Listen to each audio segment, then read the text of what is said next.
Chelsea fans, welcome back to Talking Chelsea. Welcome back to your Chelsea news. More clubs are interested in Christopher Nkunku. Fabrizio Romano drops a bombshell regarding Garnacho to Chelsea. Bournemouth are in advanced talks to sign Axel Disasi, and Bayer Leverkusen's Hincapie could be coming to Chelsea. Now, of course, I begin my own thoughts and opinions on everything that's been reported, but more importantly, I want to know what you guys think down below in the comments. And before we get into the video, make sure you leave a like and subscribe if you are a Chelsea fan who enjoys Chelsea content. We're on the road to 10k before the end of 2025. Kicking things off, Fabrizio Romano has reported that Bournemouth are now in advanced talks to sign Axel Disasi, as official direct contact with Chelsea has been made. Clubs negotiating on final formula, but Disasi is a clear top target for Bournemouth and discussions underway. Bournemouth are confident to make it happen. And he's just reported that Axel Disasi is very close to joining Bournemouth. Agreement is getting closer. I will let you know soon about the fee and the structure.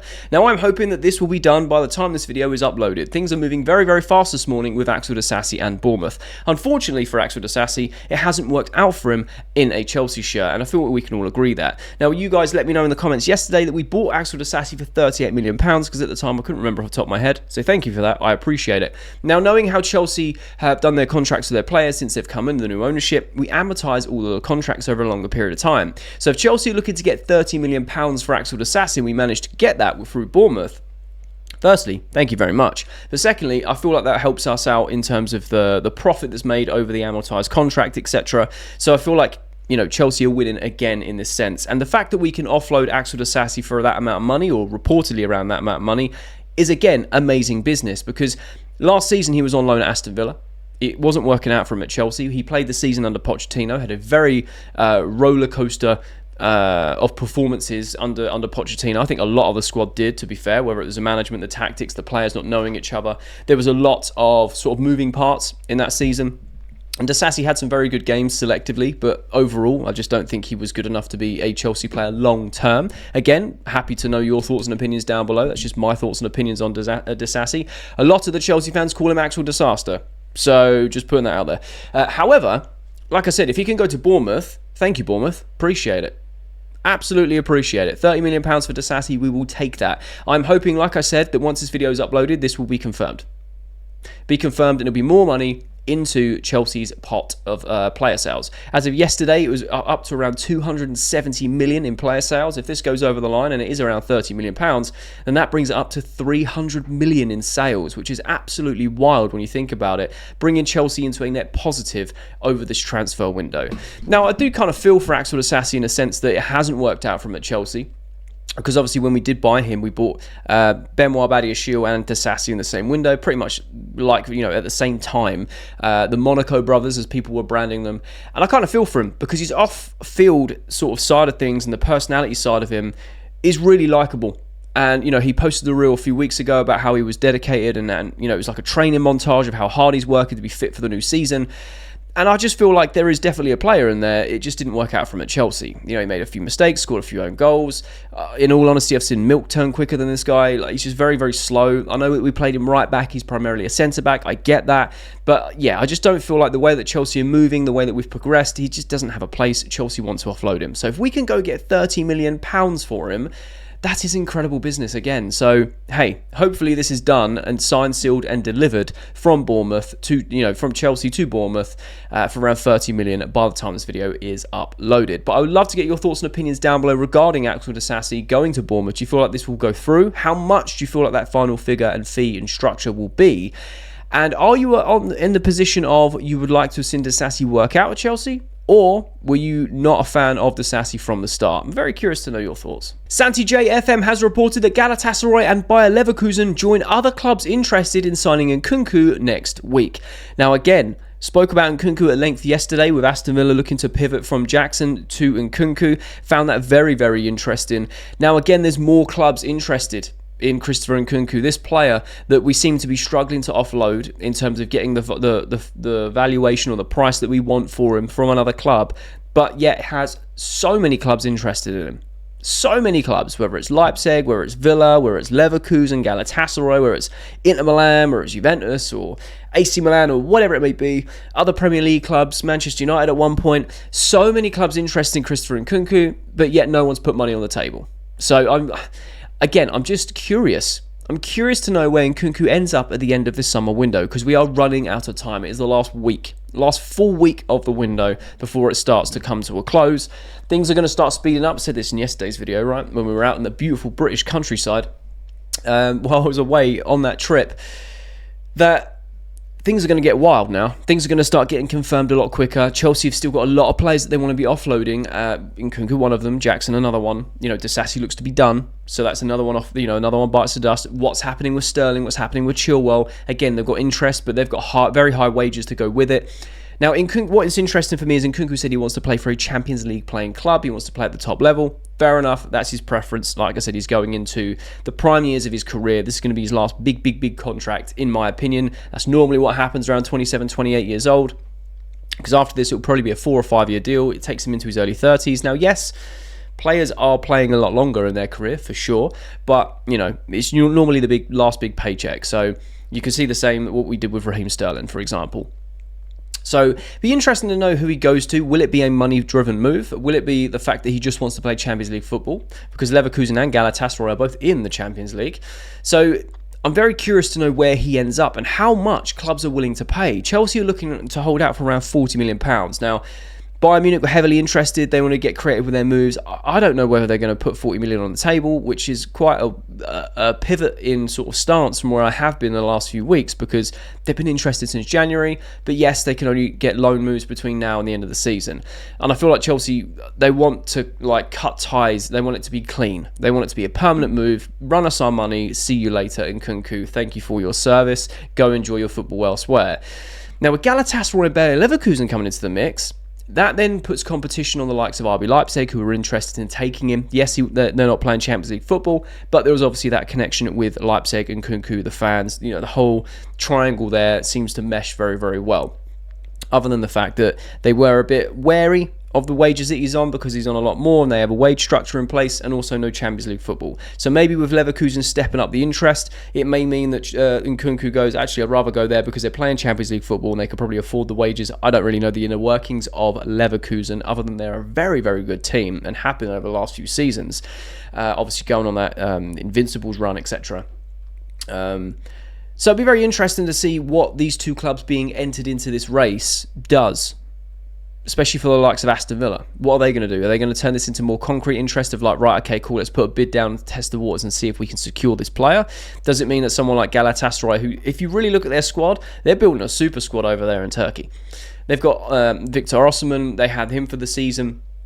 I'm pretty sure they signed him now as well for a massive fee. You've got, I think Morata was over there for a bit. I know he's just been moved on. But you look through their squad and it's just scattered stars. They're doing very, very well. And they're paying very high wages for these players as well. So it could be very tempting. Whether or not Nkunku wants to play in the Turkish league is entirely up to him. But they have got Champions League football and they will celebrate him and worship him like they do with a lot of their players. Very loyal fan base over at Galatasaray. And again, if he wants to go back to the Bundesliga and Bayern Munich aren't willing to pay the permanent, move for the permanent, Leverkusen's a very solid second option to go to, who are willing to do the permanent and are willing to pay the money, depending on how concrete this interest is. Because like I said, it adds to this ever-growing list of clubs that are interested in Nkunku, but no one has run us the money. So I'm very curious to know your thoughts and opinions regarding Nkunku. A lot of you have said that, 40 million is probably a bit too much. Some of you are saying that we should be, definitely holding out for 40, 45 million, especially with the sale of, you're looking to sell Nkunku and Nicholas Jackson. We should be getting as much money as possible. I also feel like with Nkunku, we spoke about him yesterday at length with Nicholas Jackson, and I said it's a long day at the office for Nicholas Jackson in terms of reintegration into Enzo Maresca's squad. He's made his thoughts very, very clear in terms of, he wants to move away, he wants to be that special player, etc. Fair enough. I feel like with Nkunku it's slightly different. Maresca has never, he said, yes, the window's open, let's see what happens. But he's also said a few times that there's, he's always welcome to be part of the squad, and that there can be plans for Nkunku. So I honestly feel like he's going to go. I feel like they have to go. Chelsea have to get rid of Nkunku. They have to get rid of Nicholas Jackson to make way for Xavi Simons and Garnacho, who we're going to be speaking about in just a second. So yeah, at this point, you might as well spin a board with all the listed clubs that are interested in Nkunku, and wherever it lands, he goes at this stage. Whether or not they're willing to pay the money or not is a different story. But yeah, the list is ever growing for Nkunku. So I'd love to know your thoughts down below. Where do you think he's going to end up? Will it be a Galatasaray? Will it be a Bayer Leverkusen? Will it be a Villa? Will it be an Italian club? Will he go back to Leipzig? I'm very curious to know your thought process around Nkunku. I personally feel like Chelsea can get £40 million for him. I think he's definitely worth that, considering all the other moves that have happened this window at the inflated prices. But again, curious to know your thoughts. Fabrizio Romano reported that Nkunku and Jackson 100% going to leave Chelsea. Bayern spent the whole week trying to agree, but at the moment they are only offering a loan. Keep an eye on English clubs. Now this can sort of feed into what we just spoke about with Nkunku. I said, Bayern might be out the picture because of this whole loan move. Maybe Chelsea are holding it to be a last resort. I don't know, because for a lot of people go with what Fabrizio says, myself included. He's very rarely wrong. But if you're putting 100% on something, that means he's putting his stamp of approval, he's putting his reputation on the line by saying that Nkunku and Jackson are both leaving. Keep an eye on English clubs. Jackson's a wild cannon in terms of where he's going to end up, because Newcastle have had interest, Villa have had a long-term interest in him, Bayern Munich popped out and said, hey, we might be interested. Now that could be a move that I could see happening, where it is a £10 million loan fee, like we mentioned a few videos ago, and then an obligation to buy later. Maybe Bayern are open to doing something like that, because I feel like Chelsea would do that with someone like Nicholas Jackson. I don't feel like they're going to do that with Nkunku, because, again, they want that clean tie cut with Nkunku, whereas Jackson, we're quite happy to kind of sit in the middle of, like, we'll keep him, reintegrate him, or the club are anyway, sit in the middle and say we'll reintegrate him if nothing goes right, but we will work with him to find a suitor. You never know, Bayern might come out that we'll work with a crazy deal for both of them and say, hey, look, we'll almost like Dortmund did, we'll buy Nkunku, but then we'll loan Jackson at the same time with an obligation later. And obviously the Anselmino deal had no buy option, of course, but maybe it's something like that. Who knows? It's a wild window and anything can happen, but I just thought it was very interesting that Fabrizio's basically stuck his neck out and said 100%, they're both gone. They are both gone. Bayern have spent the whole week trying to agree, but at the moment they're only offering a loan. Again, if a club comes in with a serious offer for Jackson and they're like, yeah, actually, we're going to put this amount of money down, it's on a permanent, this is what we're willing to spend, Chelsea go, all right, fair enough. Then he's gone. And I feel like it's the same with Nkunku. It has to be. This has to be tied up very, very soon. We are getting very close to the end of the window. So it'll be very interesting to see where they both end up. I keep saying this because genuinely I'm curious. I don't know where they're going to end up. There's no sort of clear front runner in the race to sign both of these players. Originally, I thought it was Bayern Munich with Nkunku. Then they said they were interested in Jackson, but it doesn't really seem to be going that way. Villa, we know that the issues they have financially, so is that realistically an option unless they go down that loan route where they do pay the loan fee and the obligation? Again, I feel like Chelsea and Aston Villa have a very good business-to-business relationship in that sense, that could work for them. You then got the likes of Galatasaray and Leverkusen and whatnot. There's a lot of other clubs that are interested in Jackson, whether it's Italian clubs. Fabrizio saying keep an eye on English clubs. I don't realistically see Jackson going anywhere other than Newcastle or Villa if it's going to be an English club. But then again, if Villa then buy Jackson, they're not going to be buying Nkunku. So again, there's just a lot of moving parts with these two players, and we are waiting for that finalised sort of bid, or concrete talks that are coming through of, right, this club are going for this player, or this club's going for both, or whatever it may be. So just thought it was weird. I thought it was interesting to touch upon this, kind of update everyone in terms of what Fabrizio is saying on this matter. But again, 100% is a very strong thing to be coming out and saying. So if he thinks it's 100%, then we should be at least giving it the time of day of saying, all right, cool, they're definitely going. He continues to report breaking news. I can tell you that Chelsea 100% expect Garnacho to become a new Chelsea player. I think we're going to get the here we go next week. Again, putting that 100% mark on things is very bold. So he must know that things are going to fall into place, and we are, as fans, we are just spectating and waiting for the news to be leaked. But he has reported a little more regarding Garnacho. He continues to report that Alejandro Garnacho will become a Chelsea player. Chelsea offered Tyreek George to Manchester United as part of the deal, but they said no. I'm glad that United said no to that, because what are we doing offering Tyreek George in a make-weight for a Garnacho deal? That makes no sense to me. I would much rather Tyreek George goes on loan, develops, and is still a Chelsea player at the end of next season, when he can come back and we can reassess where he is at, and we can decide whether we're going to reintegrate him into this squad and become part of this first team as a long-term project, or we send him on another loan, or we cut ties with him completely. But swapping him for Garnacho, in my mind, right now, doesn't make any sense whatsoever. Again, let me know your thoughts down below, whether you think that makes sense. But I'm very glad that Manchester United have said no to that as a part-weight or make-weight deal. Whether that is a negotiation tactic for Chelsea to reduce the asking price for Garnacho, which it looks like that's probably the route they were going down. I understand it from a business sense. I don't understand it from a footballing sense. I think this season, if Tyreek George gets the run of games, gets the minutes, it's going to be a breakout season for him. Just very much like I said about Josh Ashimpong. We know how good that he was last year when he was called upon in all these myriad of positions, especially through the Conference League and also Premier League, etc. This season is going to be his breakout season because he's going to have the opportunity to play more game time. George has actually recognised that he's going to get less game time at Chelsea, but I'd much rather him go on loan if it develops his career and Chelsea keep him long term.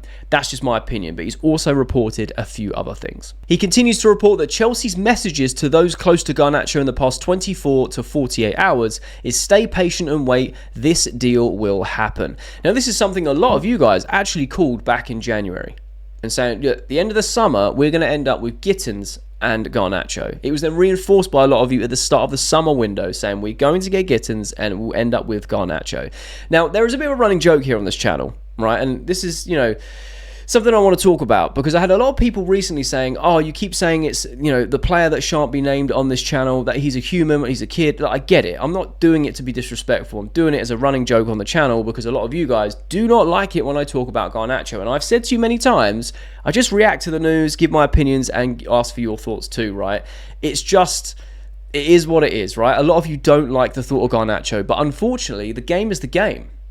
Right, and Garnacho is going to be a Chelsea player at the end of the window. And like I've always said, I will always back a player that puts on a Chelsea shirt so they give me a reason not to. It is what it is. The way when you really break it down and look at the realities of things and take your emotions away, Garnacho is a very young player who's got 3 years of Premier League experience, who's had some very good shining moments. He's been very inconsistent within that Manchester United team, whether it's the toxic environment, whether it's the team setup, whether it's the manager's sort of layout and tactics, whatever it may be. But there's definitely a talented player within Garnacho. I've never denied that. Never denied that. Am I happy about this move? Not particularly, because I'm like, I'll kind of take it or leave it, right? I'm not doing backflips over a Garnacho deal, but I'm not mad at it. If it makes sense, it makes sense. Now, one thing that we have all sort of realised in the first couple of games is Gittins is still a very raw player who's still very new to the league. And a couple of you guys have been questioning why we bought Gittins already. And one thing I will say is it's very, very early to make a judgment on a player who is, again, very young, got experience in the Champions League, got experience in the Bundesliga, but hasn't played in England, hasn't played in the Premier League. So we need to chill out with that.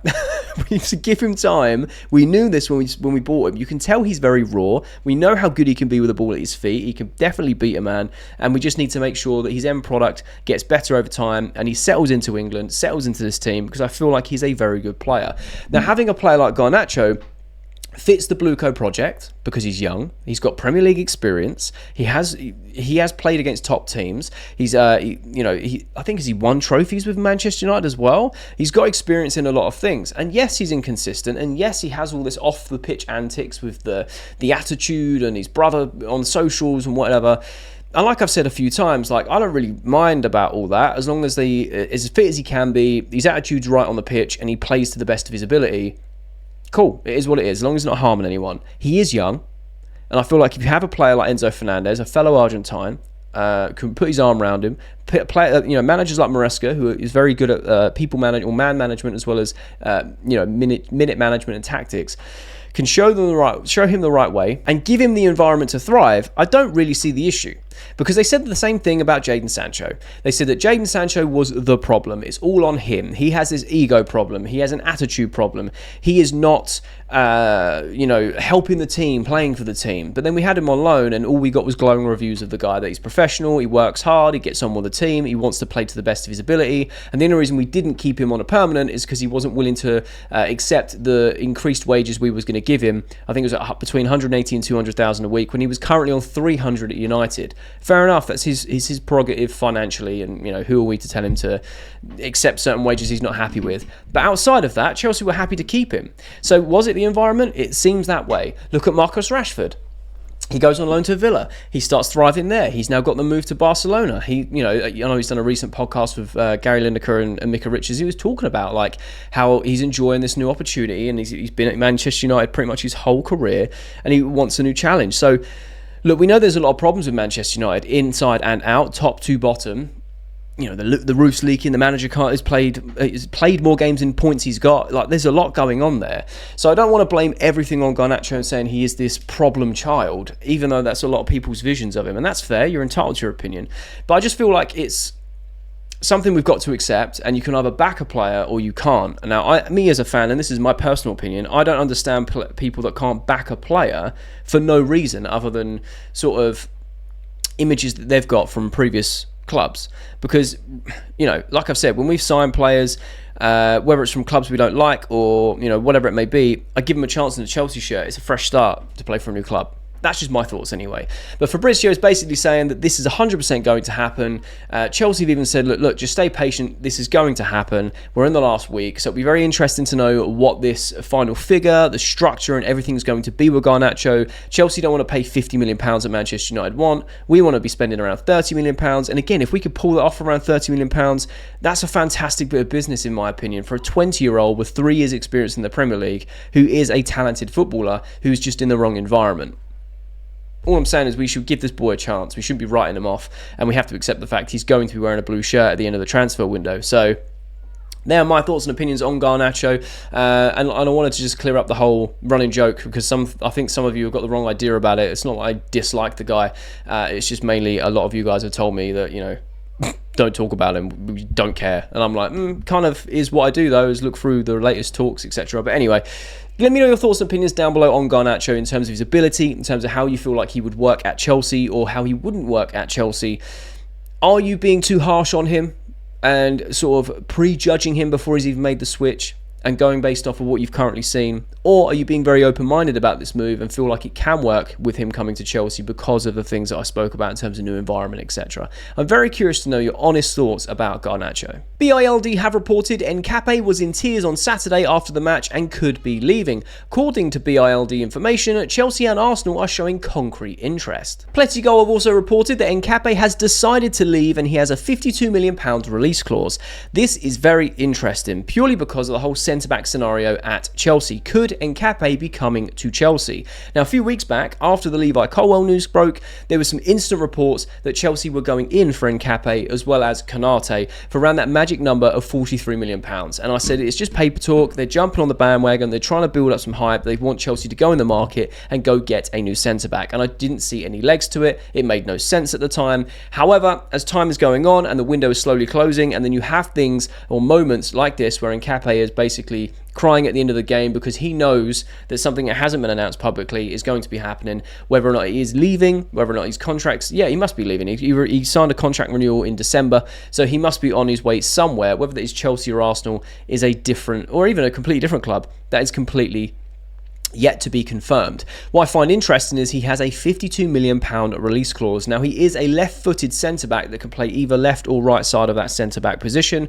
He's also played times at left-back and also left midfield, which from what I can gather is mainly as a wing-back if needed, potentially, or in transition. I don't really know, but primarily a centre-back. Let's take a look at his stats and figures for last season for those of you who aren't too familiar about Hincapie. So as we can see from his positions, his main position is a centre-back, like I just mentioned. He can play left or right, but he's also played left back and left midfield, which, again, very interesting to me, very curious in that sense. I'm assuming it's either in a back five or in a wing back position where he can get a bit forward or maybe transitioning onto that left-hand side. I don't really know too much about him. I'm not going to sit here and say I've watched every minute of him because I haven't. But his market value is very interesting because he joined Bayer Leverkusen in 2021, and at the moment it's sitting around 50 million euros, but his release clause is 52 million pounds. So that means it'd be what? 65 million euros-ish. So it'll be very interesting to see if Chelsea are going to really go and pursue this, because now it makes sense why these reports have come out with Arsenal and Chelsea being interested in Hincapie, especially with the Levi Colwill news. Now, we've seen so many reports where it's like Maresca saying that he would love a new centre-back, but we're looking to find solutions internally. The board have said that we've got a deep enough squad, we can have a lot of rotation, they trust the squad, and they feel like we're fine. I've also said a few times that maybe they're going to meet in the middle and say, look, right now we're not going to go in for a centre-back, but we're going to wait out till January, see if we really do need a centre-back, and then in the January window strengthen if it's needed. But with these new reports coming out, I'm not saying that they're gospel, but things sort of line up. When a player's crying after a game and, applauding the fans and having a moment, it's usually him soaking that up for one last time. A lot of footballers get emotional of clubs that they've been at. He's been there 4 years now. He obviously has a connection with the fans. He obviously knows something is going to be happening this last week of the transfer window.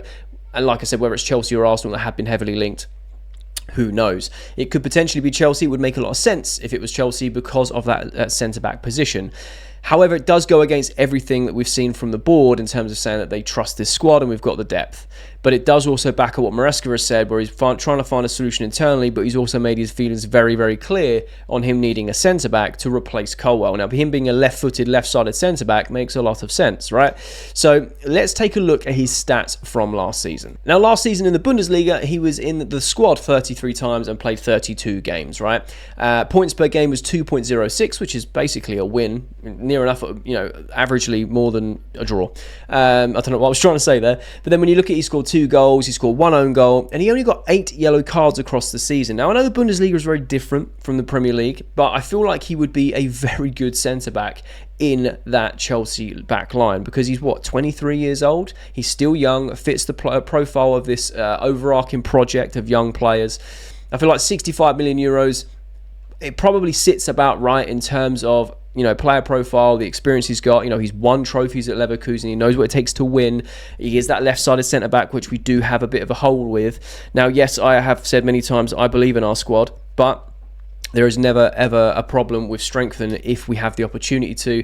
The owners have also said that they're more than willing to take advantage of any opportunities that arise. I don't think that's gone away, to be honest. That's why they're looking at Garnacho so heavily, because they see it as an opportunity. And potentially Hincapie could be another opportunity to strengthen centre-back. I'm still genuinely on the fence of whether or not we need to go get a new centre-back or not, because I do trust this squad and I feel like we have the rotation to get things over the line. But at the same time, I understand why you'd want a new centre-back because it strengthens, especially if you're buying a centre-back to come in right now. We have just bought Hato primarily as a left-back cover, but he can play centre-back, so that's also sort of more cover. Yeah, my only concern, the one thing I always circle back to is if you buy another centre-back now, then you're going to have a problem later when Colwill comes back. That means you're going to have to offload a couple more centre-backs. So does that mean that Benoit Badiashile and Trevor Chalobah then get sold at the end of next season to accommodate Hincapie and to accommodate Hato, who can potentially play both positions? I don't really know, but he is a solid centre-back, a very, very consistent player who got no red cards last season, which is always good for discipline, especially being in a position where you are tackling all the time. It's literally a job. He's good in the air. He can play a myriad of positions. Only 8 yellow cards across the season, which means he only had one game suspension, which I believe he missed the Frankfurt game last season, and he was on the bench prior to that as well. That was basically it. Other than that, it was a perfect season for him. He scored 1 own goal. It happens. Defenders do that. But he's not prone to mistakes. He can play out from the back. He's good on the ball. He's got line-breaking passing capabilities, and that's what he does. He can play that Levi Colwill role. So a lot of these signs, or a lot of these boxes can be ticked in terms of Chelsea really going for Hincapie. And now with reports from BILD and Pelletti saying that he wants to leave, it's a £52 million release clause. He was crying at the end of the game. It does all sway to he may be leaving by Leverkusen, and it's Chelsea and Arsenal that have shown interest. So I would love to know your thoughts and opinions down below. Does Hincapie come to Chelsea? Does he go to Arsenal? Does he stay at Leverkusen? I would love to know your thoughts overall. Do you think he fits into this squad? Do you think he's the right move in terms of centre-back to go after? A lot of you have said Mark Gahey, but he has a clear path to go to Liverpool. So I feel like that may happen in this last week of the transfer window. I'm very curious to know your thoughts regarding Hincapie to Chelsea. And that's the latest Chelsea news. Let me know your thoughts and opinions on everything that's been reported down below in the comment section. I love having a conversation with you guys. And if you have watched this video all the way to the end, firstly, you're a real one. And I mean that. You're a real one. But secondly, there'll be a thumbnail appears on the screen. So if you are a Chelsea fan who enjoys Chelsea content, make sure you click that thumbnail because you'll enjoy that video too.